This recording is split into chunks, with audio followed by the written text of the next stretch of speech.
বলেছেন আজকে আমরা সবাই স্বেচ্ছাসেবক এই স্বেচ্ছাসেবক হই।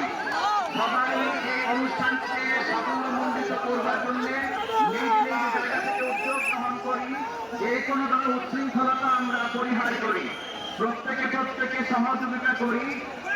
ফিলিস্তিনকে স্বাধীন করতে এসে আমরা যেন অন্যদের উপরে কষ্ট চাপিয়ে না দেয়, এই বিষয়টা খেয়াল রাখি। আপনারা জায়গা নিয়ে বসে পড়ুন। একের পর এই সাল আসতেছেন, আমরা দেখতে পারলেন মামুনের সাথে দেখছেন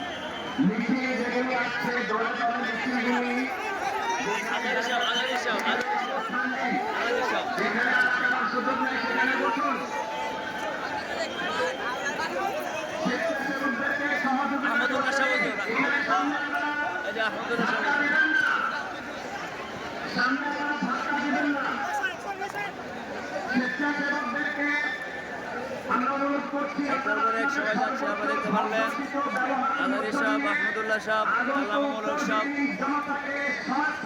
দেখানোর চেষ্টা করতেছি। এই আনোয়ার উচ্ছৃঙ্খল কোনো ব্যবহার বাক্য বিনিময় করবেন না। মেহেরবানি করে সুশৃঙ্খল একটা আবহাওয়া বিরাজ যেন হয়, বজায় রাখার জন্য সবাই সচেষ্ট করি। ধন্যবাদ।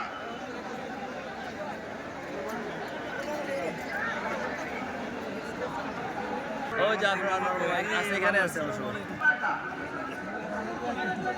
এটা কোন কর্নার? যে নীতিকে কেন্দ্র করে বিগত 1.5 বছরে 61,000-এর বেশি ফিলিস্তিনিকে নির্মমভাবে হত্যা করা হয়েছে, যাদের অধিকাংশই নারী এবং শিশু। প্রশ্ন হল, ইসরায়েলের এই গণহত্যা এবং নির্মমতার ইতিহাস কি 77-ই শুরু? না, পিছনে ফিরে দেখা যায়। সাল 1897, প্রথম জার্নালিস্ট কংগ্রেস। ফিডেল হার্জেল নামে একজন অস্ট্রীয়-হাঙ্গেরীয় সাংবাদিক ইউরোপের ব্যাপক অ্যান্টিসেমিটিজমের পক্ষ তুলে ফিলিস্তিনে 300টি বাতিল প্রতিষ্ঠা